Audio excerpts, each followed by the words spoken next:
Welcome back to another Ranger Reject character analysis. This one was probably the most requested out of any character, but I'm PapaTraffy, and today we're going to talk about Chidori, aka the Green Keeper. Chidori is a character shrouded in mystery. Every action that he takes has a purpose, something that can take many chapters to be revealed if it is at all. But he's also one of the coolest characters in Ranger Reject. Today, let's analyze his name, his appearance, his powers, his role in the story, and most importantly, who he is as a character. A quick reminder though, if you enjoy the video, I'd really appreciate it if you hit that like button and subscribed. It'd mean the world to me.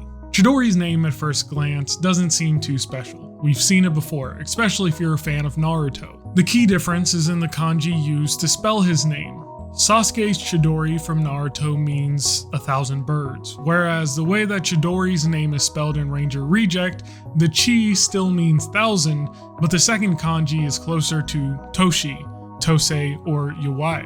The most relevant translation I've seen, however, puts his name closer to Chitose than Chidori. This means that Chidori's name more closely translates to 1,000-year end or age. However, Negi does provide furigana next to names which help to indicate the intended use of the kanji. So while it may read as Chitose, because of the furigana, it is still pronounced and means Chidori. I just wanted to bring up a possible alternate meaning for his name. As for Chidori's design, while suited up, he is the only keeper who has no part of his body visible, having a mouthpiece that keeps every part of his face covered up. This is fitting since his role within the Dragon Keepers is both an information broker and an executive tracker. His entire job is to stay within the shadows while he continues to work. Outside of his uniform though, Chidori is a very feminine looking character with white hair, typically dressing in punk rock attire, fitting for someone who used to play in a band. A detail that we will get into later as we go over what we know of his backstory.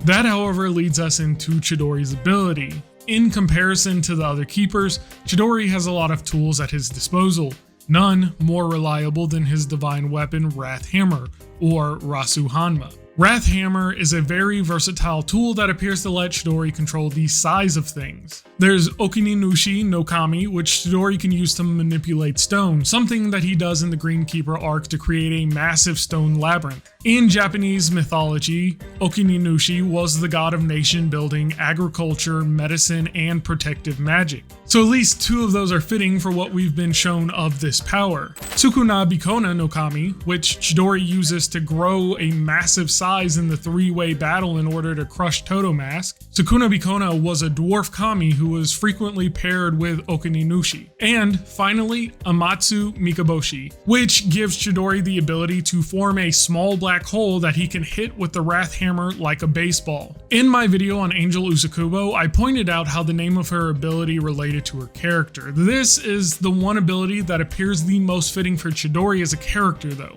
Amatsu Mikaboshi was a rebellious god who wouldn't submit to the will of the other kami, a role that fits well within what we will soon learn about Chidori in this video. As I stated though, that was just the abilities of his divine weapon. Chidori has more tools than that though, all of which are named after the 7 deadly sins. First is Envy Medicine, which is just a Glock.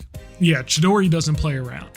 Then there's Greed Eye, which is a robotic lizard that Chidori is able to control and watch things through a camera built into it. Sloth Brain is a tablet that Chidori can use to access information. It's basically a normal tablet with a lizard frame. Next is Gluttony Way, which is a grappling hook, and finally Lust Road, which is his antique car. If you couldn't tell, these tools aren't anything magical.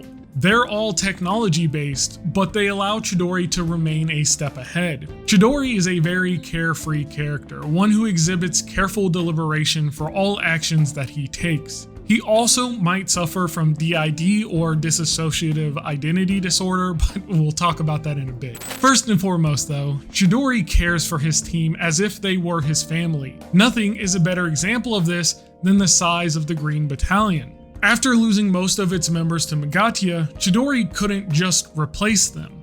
Outside of that, it's his consideration of others that prevented him from bringing on more people. He stopped bringing in new members to the Green Battalion to prevent the loss of life when it came to their battle against the executives. While this is never directly stated, this is an ideology passed down by Hisui that we can assume Chidori thinks as well, since he'd have the final say on who joins. That is, until the introduction of D and Usakubo, which Hisui also states is simply because they had the guts to do what it takes to help out the Green Battalion. As we go through the story, that love for his team extends to D, who by this point Chidori knows is an invader. He actively encourages D to become better. He stands as a pillar to support D, while also letting D know what he needs to surpass in order to achieve his goal. D has tried to take Chidori out on multiple occasions, but it doesn't bother him one bit. Then you have Usakubo, who betrayed the Ranger Force. But even then, in the most recent arc, we find out that Chidori is hiding her and paying for her living. While I do think this is him simply caring for his team, I do think it's to further his own personal goal, which we'll talk about shortly. Up until the reveal of who Chidori was to the public though, he spent most of his time out of his suit gathering information. On what, you may ask? From what we can tell, it looks like Chidori dabbles in a little bit of everything. If you're looking for information on invaders, executives, the Ranger Force, or the Divine Weapons, he's the guy you ask. But when Chidori is suited up, he comes off as a completely different person. This is why I mentioned earlier that he may have DID. He's not a completely different person with different thoughts and memories. His personality entirely shifts though. He goes from this very quiet and caring guy to being loud and boisterous as soon as he puts the suit on. In the Greenkeeper arc, while fighting D and Suzukiri, he shows that he's still thoughtful about his members and the plight that Suzukiri is going through, which honestly indicates more so that the change in his personality is a show rather than anything else. The Dragon Keepers are expected to be a certain way, and while others may be more quiet, like the Blue Keeper, that's only because Red told him to be quiet so he didn't scare people. It's not so much that he's adopting a different personality, it's more that he has to act the part so people aren't suspicious of his true intentions. And woo! Does he have some serious true intentions. Chidori operates under the perfect cover though. His battalion hunts the executives, which the Ranger Force doesn't want the public to know that they are still out there. This allows him to metaphorically work in the shadows for that purpose. Chidori's true goal, however, appears to be taking down the Ranger Force. As to why, we haven't received an answer yet. It could be due to the recent death of Sanai, another very important character in the series that we know very little about. Without any confirmation though, she appears to have a daughter and to have been living with Chidori. It may be his wife and child, or it could have just been someone he was protecting. Regardless of that information, he was close with them. The news of her death could have thrown him over the edge and sent him onto a path to take down the Ranger Force.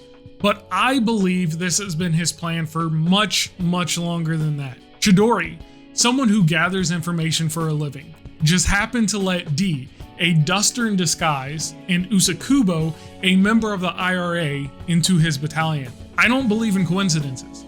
Chidori is gathering like-minded people to help him in the battle against the Ranger Force, and he's been doing it for a while now, going as far as to train D by allowing him to make attempts on his own life. With the more recent chapters, we've seen him try to recruit Suzukiri as well, but that seed was sown way back in the Greenkeeper arc.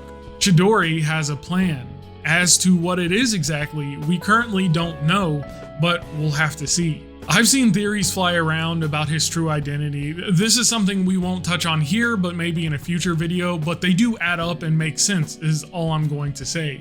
Chidori is a fantastically written character who spends a lot of time in the background. Obviously though, this isn't his story. With that being said though, it does spend a good amount of time getting to know him. I believe real soon we'll be getting to see him a lot more as we find out what he's plotting. The biggest issue are the numerous amounts of red flags that pop up around his character for his death. It's a scary thought because he's such an important character to the series, but with the information that he knows and his strength, he could easily take the spotlight from D, and I don't think that can be kept up for too long within this story. A lot of the characters within Ranger Reject play a supporting role, but not like in other manga. This supporting cast is fully fleshed out, and it's easy to enjoy all of them, except Hekaru. They all have an important piece of the story to tell, except Hekaru. And I think Chidori might have the biggest piece of that pie. I do want to apologize for how long it took me to get this video out, but it is finally here. And I'm so glad I was able to spend the extra time to make this video shine. I even went out of my way to hire someone to edit it to make it as pretty as possible for Chidori. If you have any other characters you'd like me to cover though, feel free to let me know in the comments. And if you want some cool custom emojis and early access to all my videos, why not become a member for the low price of $1.99 a month? And as always, if you enjoyed the video, feel free to like and subscribe. Otherwise, peace.